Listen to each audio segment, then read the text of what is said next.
They laughed before the judge even took her seat.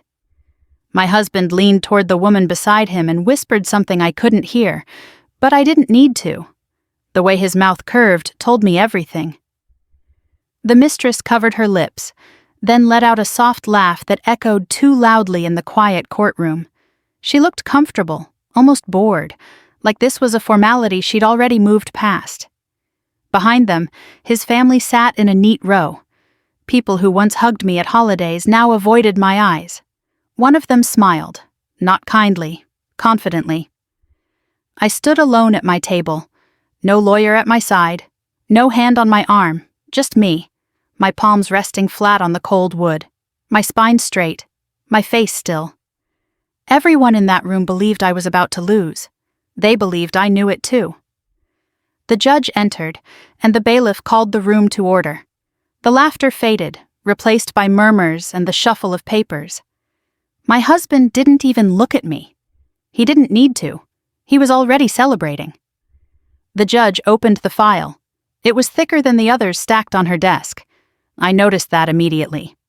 She didn't rush. She read slowly, page by page, her expression unreadable. The silence stretched. Seconds passed.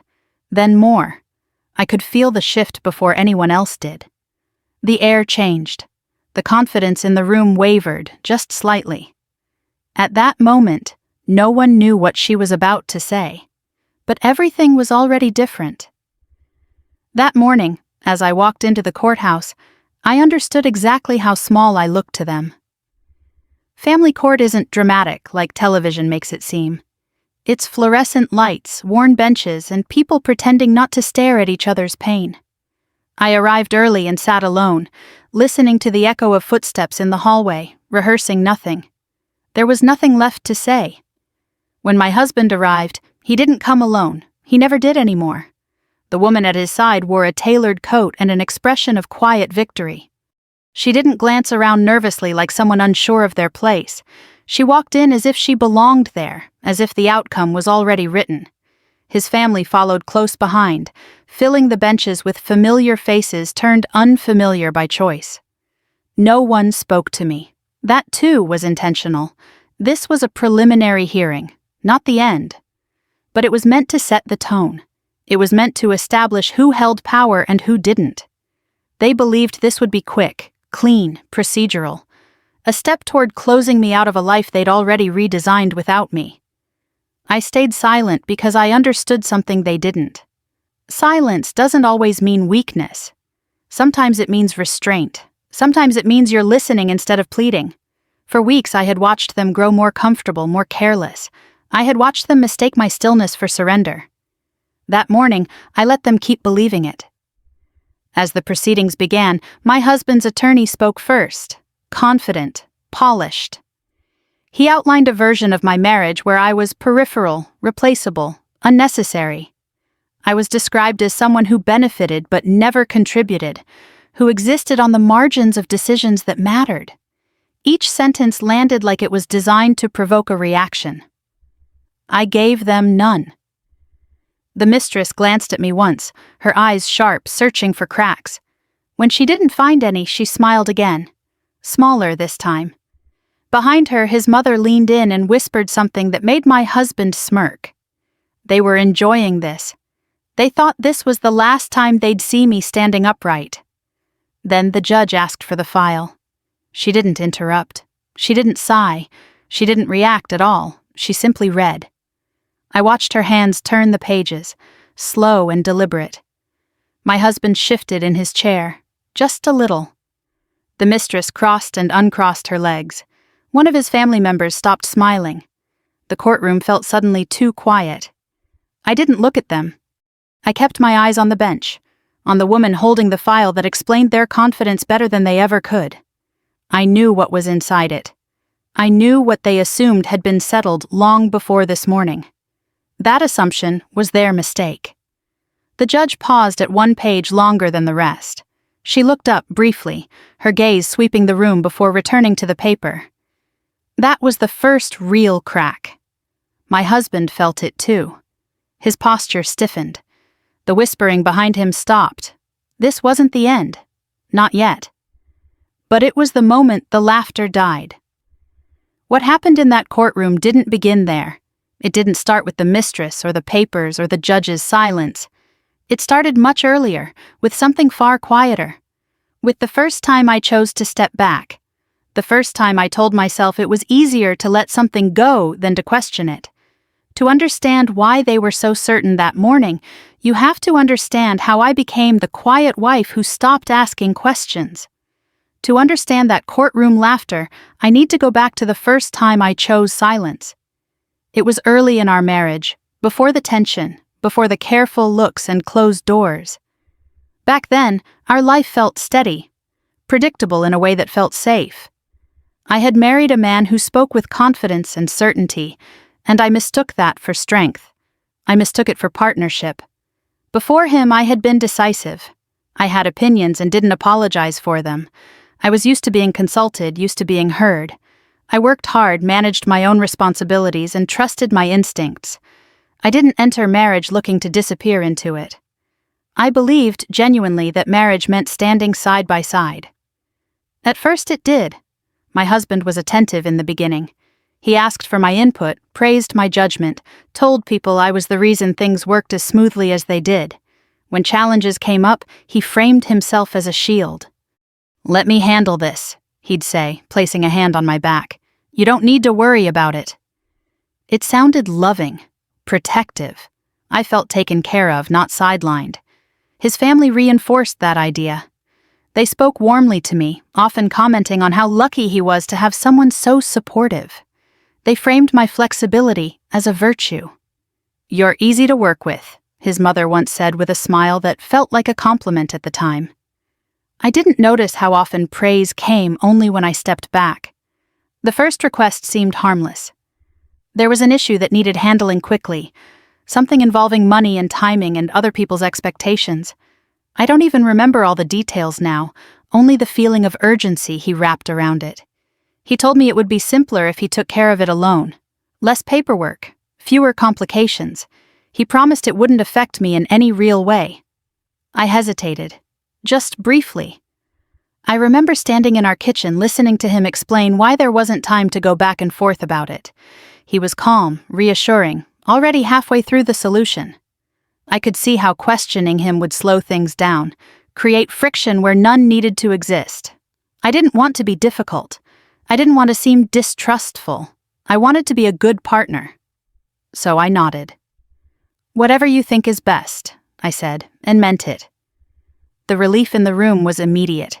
His shoulders relaxed. His tone softened. The tension I hadn't even realized was there disappeared. That reaction should have told me something. Instead, I took it as proof that I'd done the right thing. Marriage required compromise, I told myself. Trust meant letting go. His family noticed too.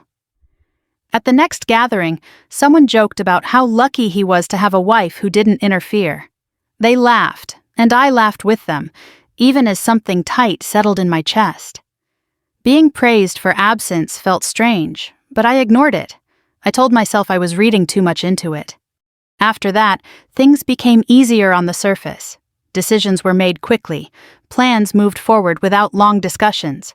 When I asked questions, they were answered politely but briefly. When I didn't ask, everything ran smoothly. I learned the pattern without anyone spelling it out. Silence kept the peace. Agreement earned approval. I started stepping back more often. It wasn't dramatic. No arguments, no ultimatums. Just small moments where my input wasn't necessary, my presence optional. I told myself it was temporary, that once things settled, we'd rebalance. That this was just a phase. Looking back now, I understand how important that first yes was. No one forced me. No one threatened me. That's what makes it harder to accept. I gave up ground willingly, believing it would bring us closer. Instead, it taught them something about me. It taught them I would prioritize harmony over authority, that I would swallow discomfort to avoid conflict. At the time, I didn't see it as loss. I saw it as maturity. There was a moment, much later, when I remembered that kitchen conversation with startling clarity. Not the words, but the feeling. The way my voice softened when I agreed. the way his eyes flickered just briefly before settling into satisfaction. I buried that memory for a long time. I thought I was being supportive. I didn't realize I was setting a precedent. From that point on, decisions started happening without me more often, always with explanations ready, always framed as efficiency. I told myself it didn't matter who signed what, who spoke for us, who took the lead. We were a team.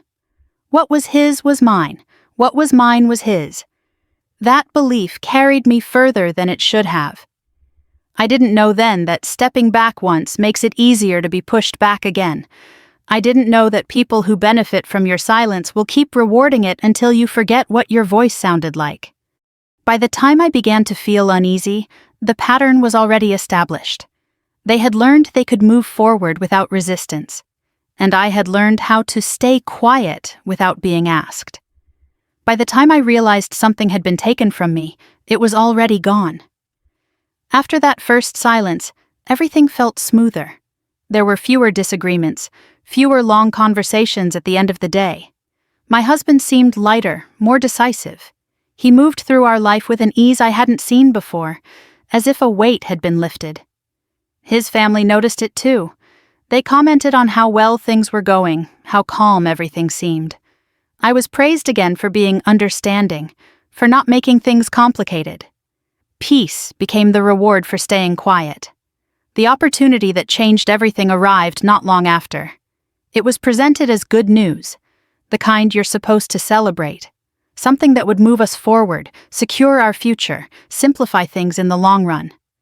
My husband explained it confidently, already outlining the benefits before I could ask questions.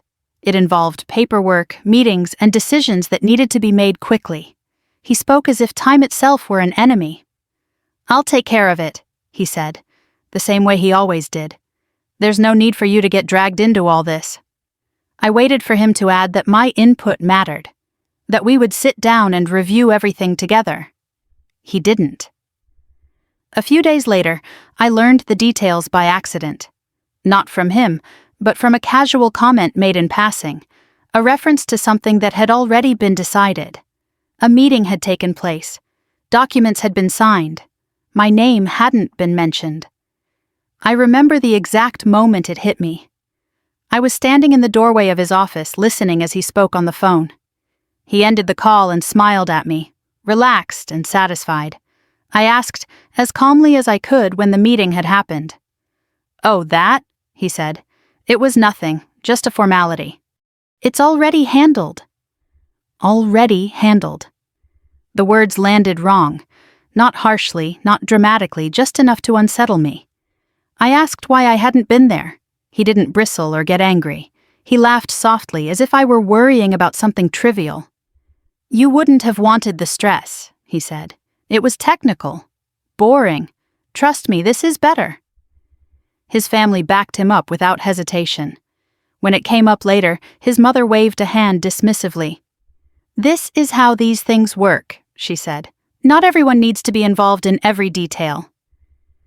Someone else added that I should be grateful he took the burden off my shoulders. I felt foolish for questioning it at all. The thing they took from me wasn't dramatic. There was no shouting, no confrontation, no moment where I could point and say, "This is where it all went wrong." It was quieter than that. A line crossed without ceremony, a right quietly reassigned, a decision-making role that slipped out of my hands and never came back. At the time, I told myself it didn't matter. What difference did it make who signed what, who sat at the table, who spoke on our behalf? We were married. We were a unit. I convinced myself that equality didn't need to be visible to be real. That belief was comforting. It was also wrong. I noticed the shift in small ways. Conversations stopped when I entered the room. Plans were discussed and finalized before I heard about them. When I was included, it was after the fact, with a summary instead of a question. I was thanked for my flexibility, for not making waves. The compliments felt rehearsed, almost instructional. "You're so easy to work with," his sister said once, smiling as if she'd paid me a kindness. Easy. That word followed me. There was a moment late one evening When I sat alone at the kitchen table and tried to articulate what felt off. Nothing had been taken violently, nothing had been denied outright, and yet something fundamental was missing. I pushed the thought away. Marriage wasn't about keeping score, I told myself. Doubt would only create distance, so I buried it. Looking back now, I can see how satisfied they were. Not openly, not cruelly, but in the way people are satisfied when things go according to plan. There was less tension around me, more private conversations between them. I began to feel like I was being observed, measured, categorized. Still, I didn't fight. Part of me sensed that pushing back would make things worse, that it would mark me as difficult, uncooperative. I didn't want to jeopardize what we had built, even as I struggled to define what that was anymore. Peace felt fragile, and I treated it like something I could break with one wrong word. It wasn't until much later that I understood how permanent that loss had been. That first thing they took was not just a role or a signature. It was the assumption that my presence mattered. Once that assumption was gone, everything else became negotiable. My voice, my place, my future. At the time, all I felt was a vague unease I couldn't justify. A sense that something had shifted and I hadn't been invited to follow. I told myself it was normal, that marriages evolved, that this was just another adjustment. But lines once crossed are easier to cross again. After that decision, it wasn't just choices being made without me. It was people being brought in, opinions being valued over mine, a quiet restructuring of my life that continued whether I participated or not. And the next change didn't come as a document or a meeting. It came in the form of someone new, stepping into a space that used to be mine. She didn't arrive as a threat. The first time I met her, she was introduced as someone helping out. The phrasing was casual, almost dismissive, like she wasn't important enough to remember later. We were standing in the living room, the three of us, and my husband spoke her name the way people do when they expect no reaction. She smiled politely, shook my hand, and commented on the weather. Nothing about her felt overtly wrong. That's what made it unsettling later. She appeared more often after that, always with a reason. A project that needed extra eyes. A favor she was doing for my husband. A connection she had that might be useful. She was never framed as permanent, just convenient, temporary. I told myself I was being paranoid for noticing patterns where there might be none. Still, small things began to stand out. She knew details I hadn't shared. She finished my husband's sentences, not playfully but accurately, as if they'd practiced. They exchanged glances I didn't understand, quiet acknowledgments that passed too quickly to call out without sounding foolish. When she laughed at his jokes, it wasn't the polite laugh of a guest. It was familiar, comfortable.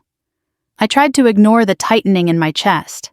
When I finally asked who she was to him, I kept my tone neutral, curious, not accusatory. He didn't appreciate the question. His response was calm, but there was an edge beneath it, a warning I couldn't quite articulate. "She's just someone who understands how things work," he said. "You're overthinking it." Overthinking. That word again, used like a lid placed gently over doubt. His family helped reinforce the idea. When she was around, they treated her like she'd always been part of the picture. They included her in conversations, sought her opinion, laughed easily in her presence. I found myself standing slightly outside the circle, listening as they discussed things I should have known about already. Once his mother complimented her efficiency. "She's very capable," she said, glancing at me with a smile that didn't reach her eyes. It felt like a comparison, even if no one said it out loud. I noticed the way the woman watched me. Not openly, not with hostility. Just a steady, measuring look when she thought I wasn't paying attention. Her eyes lingered a second longer than necessary, as if she were taking inventory. There was a moment, brief but unmistakable, when our gazes met, and she smiled in a way that felt informed. Like she knew something I didn't. That was the first time I felt truly unsettled. When I brought it up to my husband later, carefully, he sighed as if I were exhausting him. He told me I should be grateful. that she was taking pressure off him, off us, that having help meant fewer demands on me. He framed her presence as a kindness, and somehow I let that explanation stand. I told myself I was lucky. Lucky not to be burdened. Lucky to have someone else take on responsibilities I no longer needed to carry. Gratitude replaced suspicion, at least on the surface. Internally, the unease didn't go away. It settled in, quiet and persistent. The more space she occupied, the less space there seemed to be for me. She offered suggestions without asking. Rearranged small things around the house, commenting on efficiency. Made herself comfortable in conversations that once belonged to us.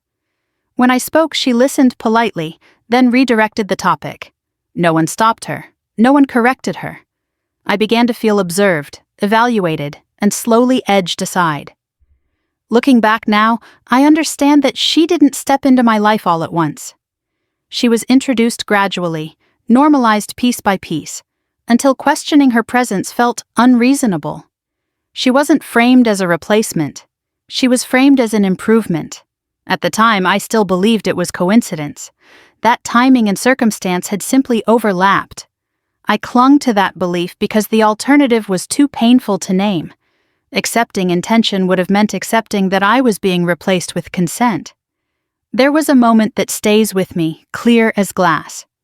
We were all in the same room, discussing plans I hadn't been part of. I offered a suggestion, something practical, something I would have been thanked for once. My husband didn't even look at me. She responded instead, smoothly dismissing the idea and offering her own. Everyone nodded. No one noticed the silence that followed. Except me. That was when I realized this wasn't about help, it was about position. And mine was slipping. I still didn't confront them, not yet. I didn't have proof, only patterns, only instinct. And instinct, I'd learned, was something I was expected to ignore. So I stayed quiet. By the time I started to understand how long she'd been waiting, how carefully she'd been placed, she was already woven into the fabric of my life. Conversations happened without me. Decisions were made with her input. My presence became optional. I told myself it was temporary, that things would shift back. I didn't yet understand it was choreography, and I had already been written out of the center of the stage. For a while, everything slipped into a version of normal that almost convinced me I was wrong. Mornings followed routines. Evenings were polite. Conversations stayed shallow but civil. If I hadn't been paying attention, I might have believed the tension was in my head. My husband spoke to me with practiced calm. The woman smiled when our paths crossed, never lingering long enough to invite questions. His family acted as if the balance had always been this way. That calm was the most dangerous part. It was a small detail that broke it. Insignificant on the surface, easy to dismiss. A date written in the corner of a document left open on the counter. I only noticed it because it didn't match the story I'd been told. The timing was wrong. Weeks earlier than it should have been. Earlier than when she was supposedly introduced. Earlier than when decisions were meant to have started. I stared at it longer than necessary, my pulse ticking in my ears. There were a dozen explanations that didn't involve betrayal. I tried them all. A typo, an old reference, a harmless mistake. I wanted one of them to be true. I folded the paper and set it back exactly where I'd found it. For the rest of the day, I watched more closely. Not openly, quietly. I listened to what wasn't said. I noticed how often she used phrases that implied shared history. How my husband nodded along without correcting her. How his family spoke as if certain outcomes were already settled. I thought about asking him directly. I even rehearsed the question in my head, neutral and reasonable. But I remembered the last time I'd asked something similar. The sigh, the irritation masked as patience. The subtle suggestion that my doubts were the real problem. So I waited. That evening, I heard them talking when they thought they were alone. It wasn't dramatic. No raised voices, no secrets whispered in corners. Just a casual conversation carried too far, confidence loosening their caution. I stood in the hallway, unseen, my hand resting against the wall to steady myself. She laughed softly and said something about how long things had taken to line up. My husband replied without hesitation, mentioning a step that had been handled months ago. Months. Not weeks. Months. They spoke as if I were a complication that had already been factored in, an obstacle accounted for and moved around. No one mentioned my name. They didn't need to. I didn't move. I didn't breathe loudly. I stood there while the meaning settled into place, sharp and undeniable. This wasn't a situation evolving without me.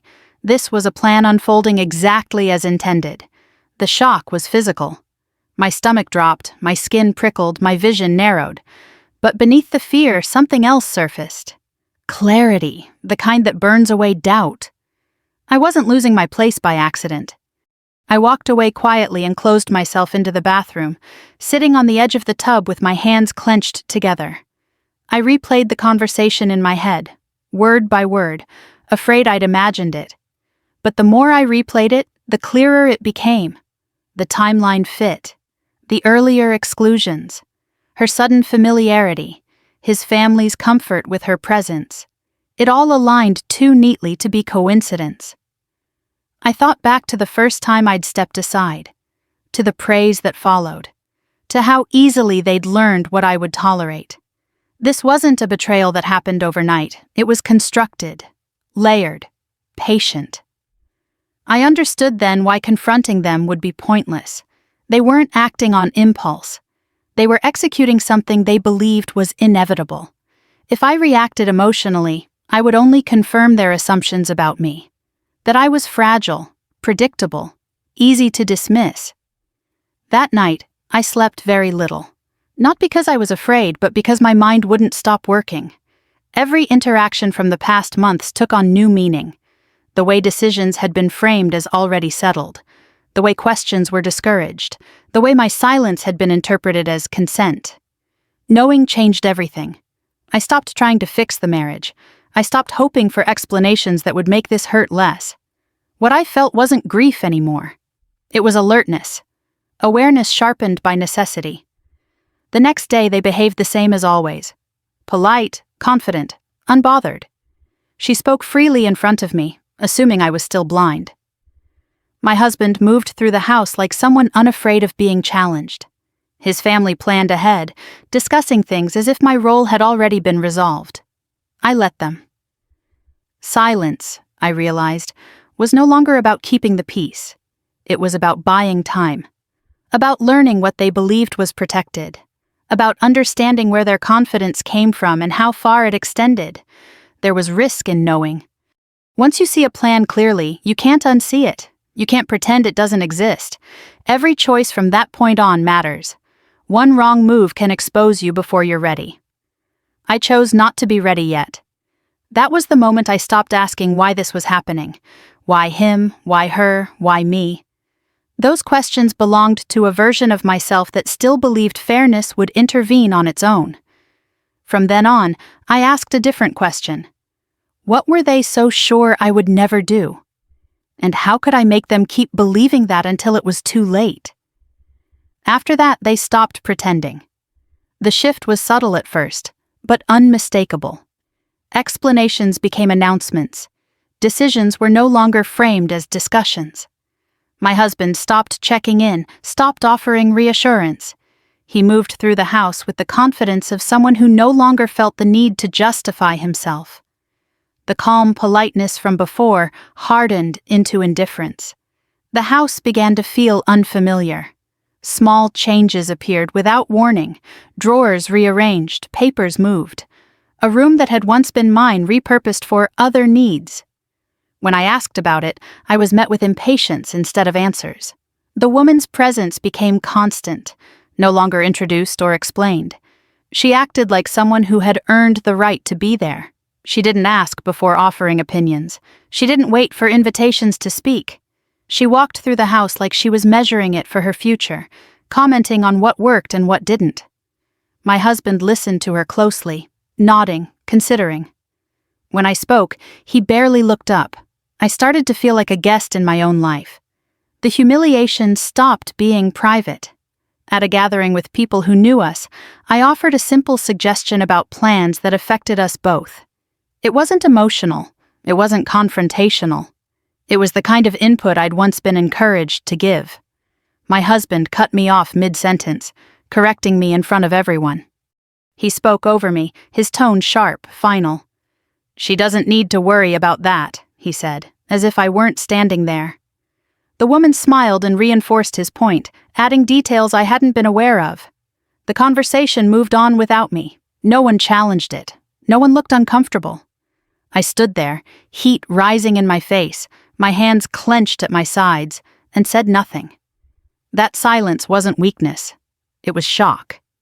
His family made their position clear soon after. They stopped pretending to be neutral. Conversations happened around me, not with me. Decisions were discussed openly in my presence as if my opinion had already been accounted for and dismissed. The woman was included without question. I was tolerated. Language changed. "You should understand by now. This is what's best. There's no point revisiting things." Each phrase landed like a door closing quietly but firmly. The moment my identity was stripped from me came without ceremony. A responsibility I had always handled was reassigned. Not discussed, not debated, simply transferred. I learned about it after the fact, when someone else referenced it casually, assuming I already knew. When I looked to my husband for clarification, he didn't hesitate. "It makes more sense this way," he said. "You're not really involved anymore." Not really involved.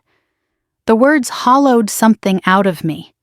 That role had been proof of my place, my value. It was how I stayed connected to decisions that mattered. Losing it meant more than inconvenience. It meant erasure.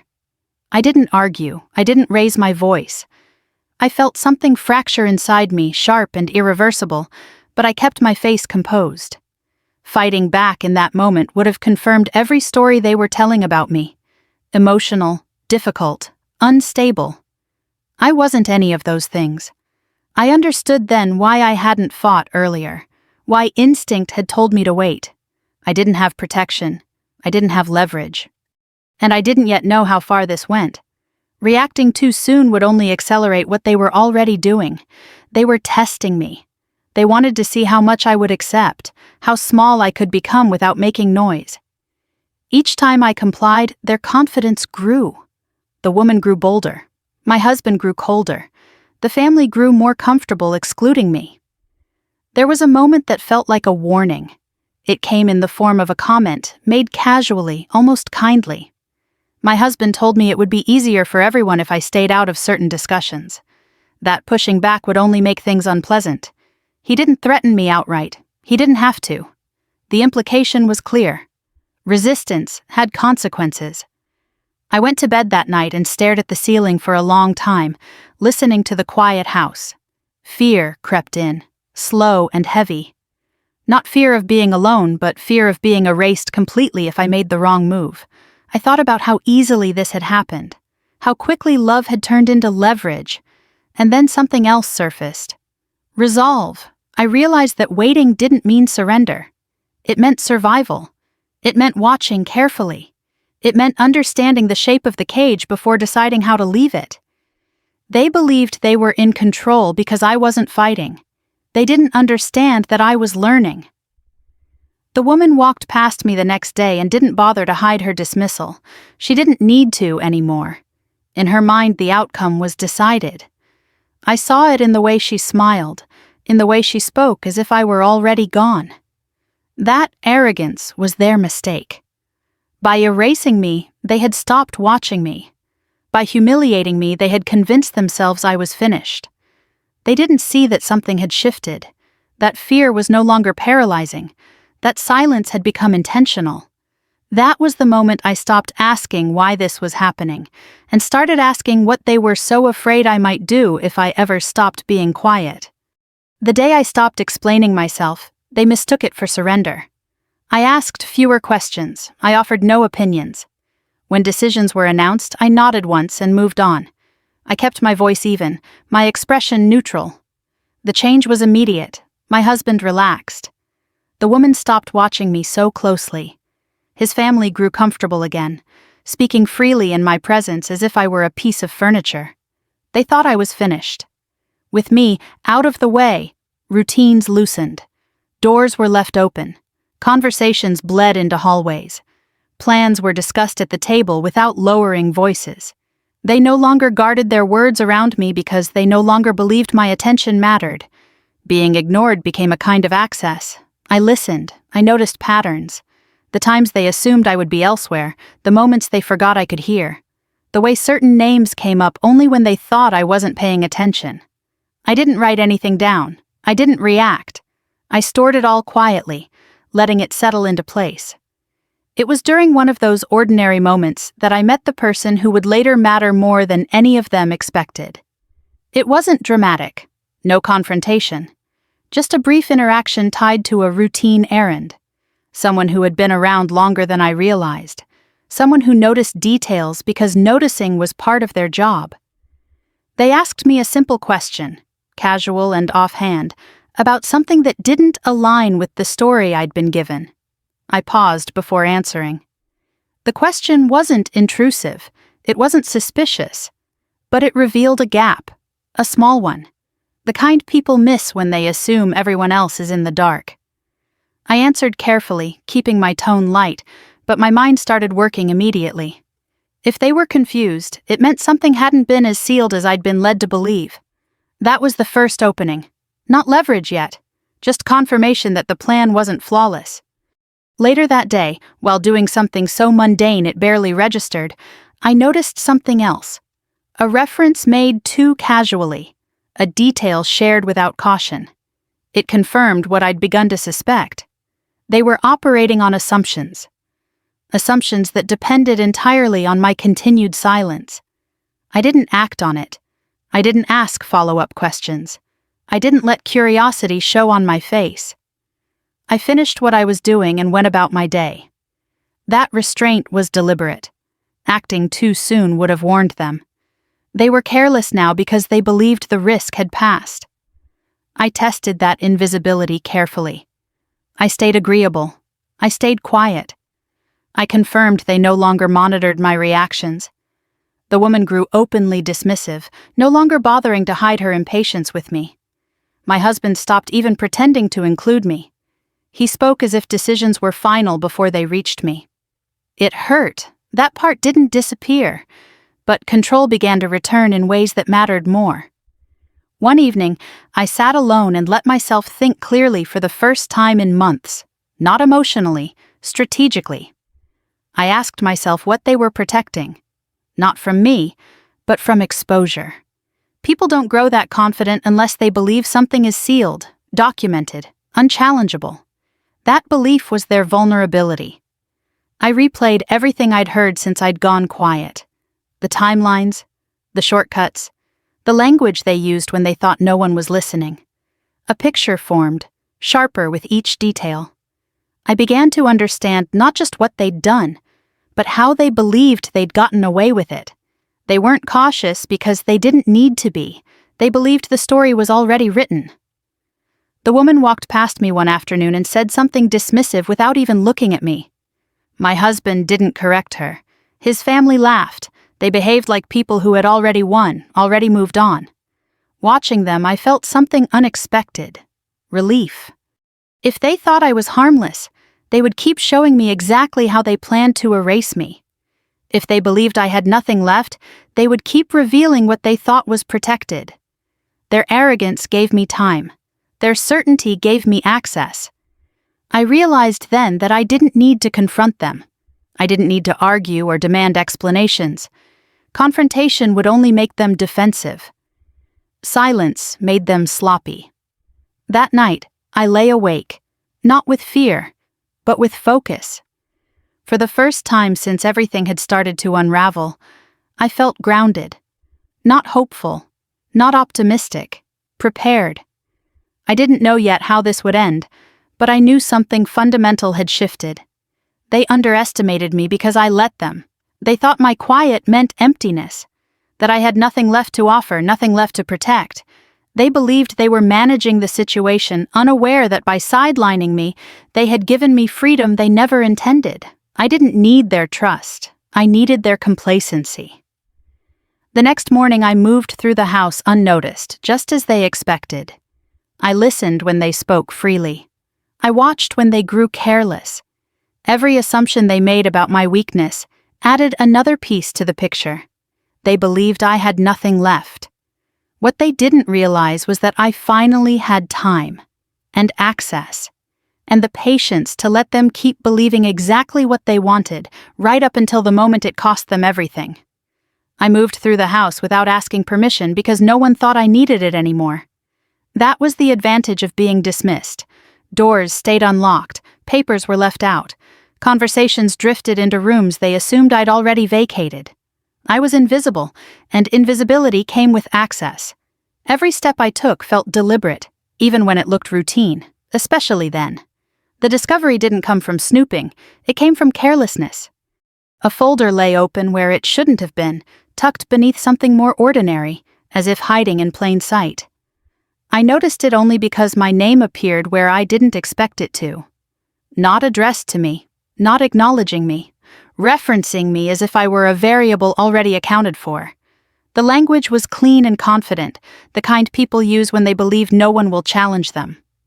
I didn't touch it at first. I stood there and read from where I was, memorizing details the way you do when you know you might not get a second chance. Dates, assumptions. A conclusion that treated my absence as a given. My pulse stayed steady. Panic would have made mistakes.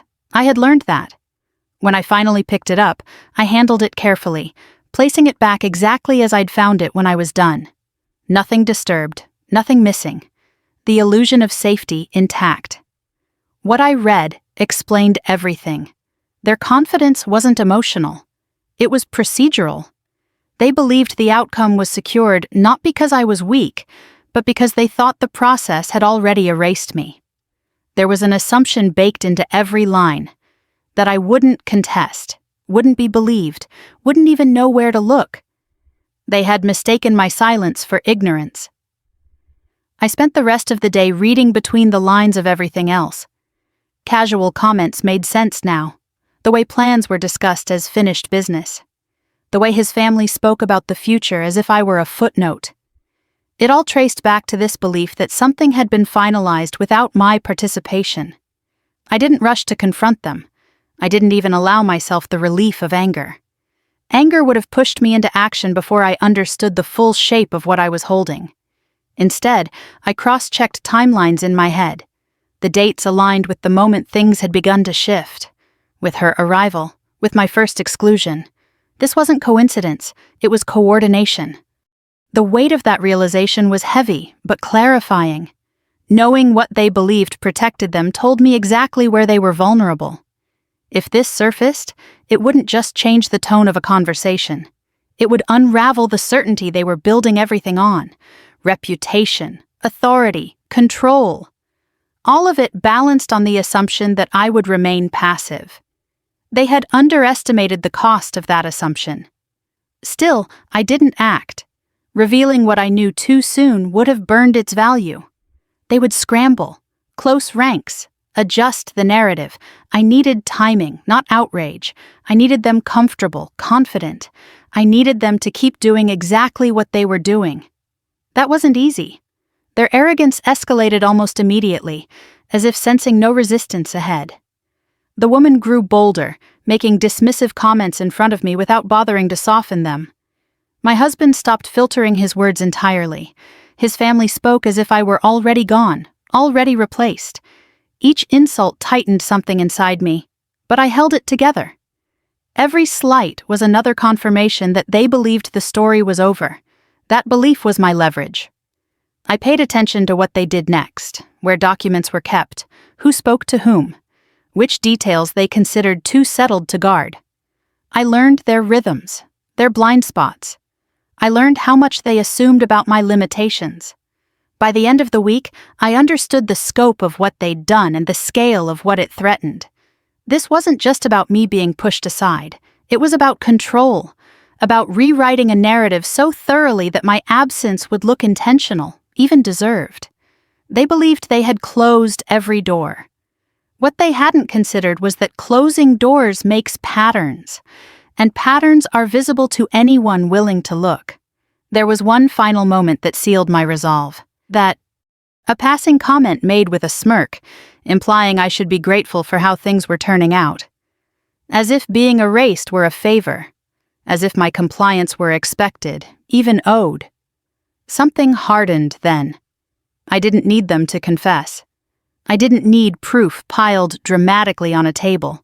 I needed the right moment, the right setting, the right authority to hear what they believed was already settled. I needed them to feel safe. That night, I lay awake, replaying what I'd found, not with fear, but with precision. Every piece had a place now. Every silence had context. I wasn't guessing anymore. I wasn't reacting. I was preparing. They thought the outcome was inevitable because they thought I had nothing left. They didn't know I was finally done trying to be included. I didn't need permission. I didn't need approval. I didn't even need their awareness. All I needed was for them to keep underestimating me, to keep assuming my quiet meant compliance. I didn't need them to make another mistake. They already had. I just needed to decide when to let them see it. The house felt unnaturally calm the night before the hearing. Not peaceful, not quiet in a comforting way. Just still, like everything had already been decided, and there was no point pretending otherwise. The lights were on in rooms no one used. Voices drifted in and out, casual and unguarded. It was the sound of people who believed tomorrow would simply confirm what they already knew. My husband moved through the house with an ease that bordered on celebration. He wasn't anxious. He wasn't rehearsing arguments or double-checking details. He whistled while he poured himself a drink, talking openly about what came next. Not if, when. The woman sat at the table, scrolling through her phone, occasionally looking up to make comments about plans after court. Lunch reservations, appointments, a future that didn't include me. She spoke as if I were already a resolved issue, something being wrapped up neatly the next morning. His family joined in without hesitation. There were jokes about how long things had taken, remarks about fresh starts and clean breaks. No one lowered their voice. No one hesitated when I entered the room. They assumed I was finished listening, finished mattering. That confidence was deliberate. It was meant to crush whatever resistance they imagined I still had. At one point, my husband handed me a document, a final offer. He framed it carefully, using words like reasonable and generous, as if kindness were the motive. He told me it would save everyone time, stress, embarrassment. He said it was for my own good. I skimmed it once and handed it back. He leaned closer, his voice dropping just enough to feel personal. He told me that refusing would make things harder, that I should think carefully about what I stood to lose. He didn't threaten me outright. He didn't need to. The implication hung between us, heavy and intentional. I said nothing, no argument, no tears, no dramatic refusal. I simply nodded and walked away. The silence unsettled him more than anger ever could have. I saw it flicker across his face, confusion quickly smoothed over by confidence. He assumed my quiet meant resignation. It didn't. Later, when the house finally emptied and the voices faded, I was alone with the truth. I sat in the dark, replaying everything I'd learned, every detail I'd pieced together. The timelines aligned too cleanly to ignore. The assumptions they'd built their certainty on were fragile, dependent on my continued compliance. If I was wrong, there would be no undoing it. No second chance. I understood that risk fully. That was the price of waiting, of choosing strategy over reaction. But fear no longer controlled the choice. Clarity did. I thought about who I'd been before all of this, before I learned to shrink myself for peace, before silence became a survival tactic instead of a preference. There was a moment, years ago, when I'd trusted my instincts without questioning them, when I'd acted decisively because it was right, not because it was easy. That memory steadied me. I didn't hope for fairness anymore. Hope was fragile.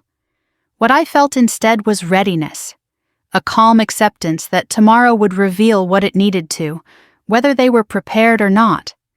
I had done what I could. The rest was no longer in my hands. They slept easily that night. I didn't. I lay awake listening to the house settle, every creak and shift amplified by anticipation. Not dread, anticipation. They believed tomorrow was about division, about closing a chapter, about finalizing my exit. They believed the court would simply ratify what they'd already decided in private. They were wrong about that. Morning came quickly. I dressed without ceremony, choosing simplicity over armor. I didn't need to look powerful. I needed to be clear. When I stepped outside, the air felt sharper, cleaner. The kind of morning that makes everything feel possible, even endings. At the courthouse, I arrived alone. They arrived together exactly as expected, confident, relaxed. The woman laughed softly as they walked in, already recounting something trivial. My husband barely glanced my way. His family took their seats behind him, forming a wall of familiar faces turned deliberately unfamiliar. They thought tomorrow was a formality. As we waited for the judge to enter, I caught fragments of their conversation. Plans, jokes, reassurances exchanged with knowing looks. They believed the story was finished, that I would sit quietly and watch my life be divided without protest. I stood at my table and placed my hands flat on the wood, grounding myself. The room buzzed with low voices and shuffling feet. Someone laughed. Someone coughed. Ordinary sounds in an ordinary room where extraordinary assumptions were about to be tested. When the bailiff called the room to order, the confidence around me didn't waver. They still thought this was about paperwork. They still thought I had nothing left. They didn't understand that the truth was already seated in the room, waiting to be acknowledged. They laughed before the hearing officially began. Not loudly at first, just enough to hear if you were listening. My husband leaned toward the woman beside him and whispered something that made her smile, then laugh softly like she was in on a private joke. She looked relaxed, confident, already bored with the process. His family settled into the benches behind them with practiced ease, arranging themselves like this was a performance they'd rehearsed. I stood at my table alone. The room felt unbalanced in a way I could almost see. On one side, a small group clustered together, shoulders touching, murmuring with quiet certainty. On the other, just me. No buffer. No show of force. Exactly how they wanted it to look. When the judge entered, the laughter faded into polite expressions, but the confidence didn't. My husband didn't glance in my direction. He didn't need to. In his mind, the outcome was already secured. The court was just a step he had to walk through to get what he'd planned for. The proceedings began with formalities, names called, files referenced, the rhythm of procedure settled into place. Then my husband's attorney stood and spoke first, smooth and self-assured, laying out a version of events that painted my absence as natural, even reasonable. I was described as peripheral, someone who benefited but never led, someone whose involvement was minimal, whose objections were non-existent. Each sentence framed me as an afterthought, a detail already accounted for and dismissed. There were smiles behind him as he spoke. At one point, a remark was made that drew a quiet chuckle from the benches, a line about how simple things become when everyone is cooperative. The woman glanced at me, her expression sharp and knowing, like she was waiting to see if I'd finally break. I didn't. I stayed still, my gaze steady, my hands folded in front of me. If they were looking for a reaction, they wouldn't get one. That silence was the last thing keeping them comfortable. The attorney finished and sat down, clearly satisfied.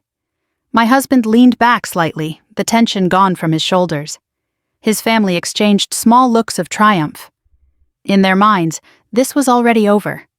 They were waiting for confirmation, not deliberation. That was when the judge asked for the file. She didn't rush. She didn't comment. She simply opened it and began to read. The file was thicker than the others on her desk. I saw the shift before anyone else did. Her pace slowed. She turned pages deliberately, her eyes moving carefully across each line. The room, which had been humming with quiet confidence, grew still. Seconds stretched. The laughter didn't return. My husband noticed first. He leaned forward slightly, his posture tightening. The woman crossed her legs, then uncrossed them, her smile fading just enough to suggest discomfort. Someone behind them cleared their throat. The judge continued reading. No sighs, no raised eyebrows, just focus. She paused at one page longer than the rest, then flipped back, rereading a section with care. The silence pressed down on the room, heavy and unfamiliar. For the first time that morning, I felt their confidence waver. The judge looked up briefly, her gaze sweeping the courtroom without settling on anyone in particular. Then she looked back down at the file and continued. My husband's jaw tightened. The woman's foot stopped tapping. Whatever they thought was settled wasn't being skimmed. It was being examined. I stayed exactly as I was. Any movement now would have broken the spell. This moment wasn't about me speaking. It was about them realizing, slowly, that something wasn't lining up the way they expected. The judge reached the end of the file and closed it gently, her fingers resting on the cover. She didn't speak right away.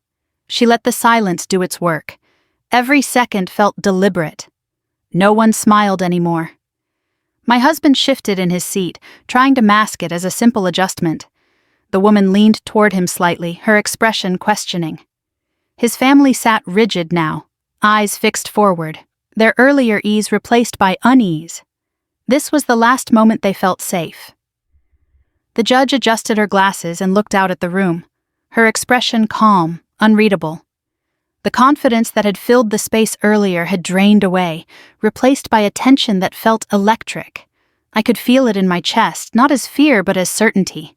Whatever was coming next wasn't what they'd prepared for.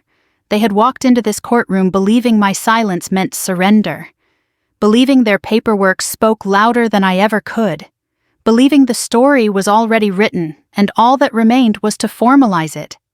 They were wrong. As the judge drew breath to speak, I understood that the laughter I'd heard at the beginning of the morning would not survive what came next. That realization didn't bring me relief. It brought me clarity. The laughter had been their victory lap. The silence now was the warning they didn't recognize yet. And in that pause, stretched thin across the courtroom, everything they thought they controlled began to slip. The silence stretched so long it began to feel intentional. The judge held the closed file in front of her, one hand resting on the cover, the other folded neatly beside it. No one spoke. No one moved. Even the small sounds that usually fill a courtroom seemed to vanish. It was as if the room itself was holding its breath. Then she spoke. Her voice was calm, measured, almost conversational. She didn't announce a ruling. She didn't raise her voice or strike the gavel. She said one sentence, short and precise, and everything shifted. There is a material discrepancy here that cannot be ignored. Confusion rippled through the room before fear had time to catch up.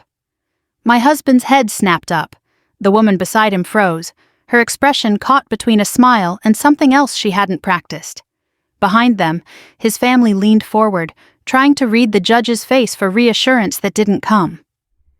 The judge continued, unhurried. She referenced a detail that had never been mentioned out loud before. An omission, a timing issue, something that contradicted the clean narrative presented earlier.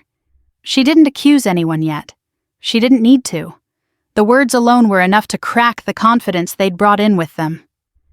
My husband shifted in his seat, then leaned toward his attorney. The attorney frowned, scanning notes as if searching for a page that no longer existed. The woman's posture stiffened, her eyes darting between them, waiting for someone to explain what was happening. No one did. The judge turned another page in the file, even though it was already closed, as if marking a place in her mind. She spoke again, this time addressing the room as a whole. She outlined the inconsistency clearly, methodically, the way someone does when they expect to be understood, not challenged. She wasn't impressed by their certainty, She wasn't distracted by their confidence. She was focused on the process, and the process didn't match the story they'd told. I felt it then, the exact moment the power shifted. It wasn't loud, it wasn't dramatic. It was visible in the way my husband's shoulders tightened, in the way the woman stopped touching his arm, in the way his family went completely still. The ease drained out of them, replaced by something brittle and exposed. The judge went further. She explained that the discrepancy raised questions about how certain assumptions had been made, about who had been included, about whether the court had been given a complete picture. Her tone remained neutral, but the implications were unmistakable. This was no longer a formality. My husband's attorney stood, attempting to interrupt, to reframe, to regain control of the narrative. The judge lifted one hand slightly, not sharply, just enough to stop him. He sat back down without protest. The woman's face had gone pale. She looked at my husband now, searching for reassurance, for the confidence she'd borrowed from him all along. He didn't look back.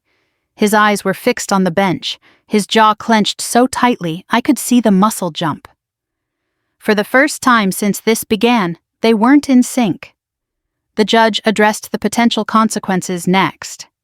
Not as a threat, but as a responsibility. She explained that when material questions arise, the court has an obligation to pause, to examine, to ensure that no party is disadvantaged by assumptions or omissions. She said the words carefully, deliberately. Pause, review, clarification. Each one landed like a weight. Then she turned her attention to me. She said my name. Hearing it spoken clearly, formally, in that room did something to me I hadn't anticipated. It grounded me, restored a sense of presence I hadn't realized I'd lost. She acknowledged my standing, my right to be fully considered, my role in what was being examined. I wasn't peripheral anymore, I was visible. The judge outlined her immediate action. Proceedings would be suspended pending further review. Certain matters would be reassessed. No assumptions would stand without verification. The certainty my husband and the woman had walked in with evaporated in real time. There was no gavel slam, no dramatic flourish, just finality. The courtroom murmured as people absorbed what had happened. My husband sat motionless, staring straight ahead. The woman's hands trembled slightly as she folded them in her lap. His family exchanged looks that bordered on panic, the confidence they'd worn so comfortably now stripped away. The judge rose. The bailiff called the room to order again, though no one needed the reminder. Everyone stood, some more slowly than others. Papers were gathered, chairs scraped softly against the floor. As people began to move, I remained where I was for a moment, letting the reality settle. This wasn't the end. I knew that. But it was the collapse of everything they'd believed was inevitable. They had walked into court laughing. They walked out silent.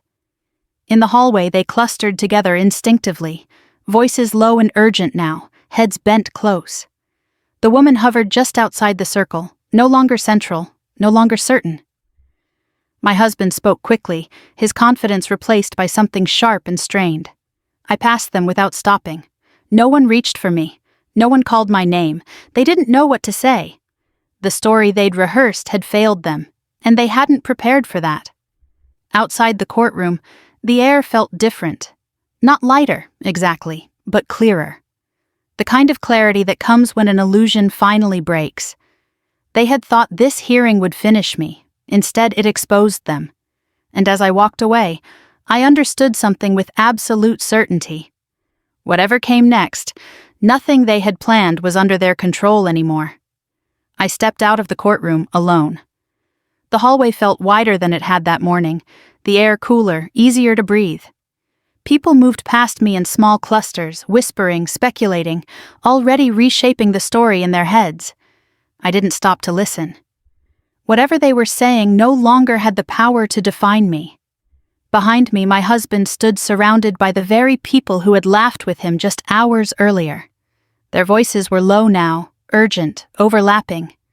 The woman hovered close, then not so close, uncertain where she belonged in this new version of events. No one looked in my direction. They didn't know how. That was the first thing that changed. There was no final verdict that day. No dramatic ending where everything tied itself into a neat bow. What happened was quieter and far more important. Their plan stopped. Their certainty collapsed. The process reset in a way they had never prepared for. They walked into court convinced they had already won. They walked out knowing nothing was settled. Outside the building, I paused at the bottom of the steps. The city moved on around me, cars passing, people laughing into phones, life continuing without regard for the moment I'd just lived through. I stood there longer than necessary, letting the reality sink in. I felt tired. I felt raw. But I didn't feel small. For weeks, I had lived inside their narrative, the one where I was passive, peripheral, already replaced. That story had been carefully constructed, reinforced by silence and assumption. In that courtroom, it cracked. Not because I shouted, not because I demanded, but because I stayed steady long enough for the truth to surface on its own. I didn't need revenge. I needed accountability. As I drove away, the weight I'd been carrying began to shift. It didn't disappear. Loss doesn't work that way. I had lost a marriage. Lost the version of the future I'd believed in. Lost years of trust that would never come back. But I hadn't lost myself. That mattered more than I understood at the time. In the days that followed, the tone changed everywhere. Conversations slowed, messages became careful. People who once spoke over me now measured their words. The confidence that had fueled their behavior was gone, replaced by caution. They no longer treated my presence as irrelevant because they had learned what ignoring me could cost. I didn't celebrate that. Power reclaimed quietly doesn't need an audience. There were moments of grief, too. Late at night when the house was silent, I mourned the life I thought I was building. I mourned the version of myself who believed love meant shrinking to keep peace. I let myself feel that sadness without judgment, without rushing it away. Healing isn't loud. What surprised me most was what replaced the fear. Not anger, not bitterness, but clarity. I understood now that being quiet had never meant being weak. Silence can be a shield. It can be strategy. It can be the space you need to see people clearly before deciding how to move. The hardest lesson was also the most freeing. Anyone who celebrates your silence is afraid of what happens when you speak. I didn't walk out of that courtroom victorious in the way movies portray it. I walked out intact, with my name acknowledged, with my presence restored, with the knowledge that I had trusted myself when it mattered most. They had laughed because they thought I had nothing. They were wrong. I still had my voice. I just hadn't wasted it. If you're listening to this and something feels familiar, if you've ever been underestimated because you chose not to argue, not to explode, not to perform your pain for others, I want you to hear this clearly. Quiet does not mean powerless. Sometimes it means you're paying attention. If you've ever had a moment where staying calm was mistaken for giving up, where someone assumed your silence meant permission, I'd love to hear your story. Share it in the comments. These stories matter more than people realize, and you're not alone in them. If this story resonated with you, take a second to like it. It helps more people find stories about dignity, justice, and quiet strength. And if you want to hear more real-life stories where power shifts without shouting, where tables turn not through rage but through clarity, consider subscribing to the channel and staying with us. They laughed because they thought I had nothing left. I walked away knowing I still had myself.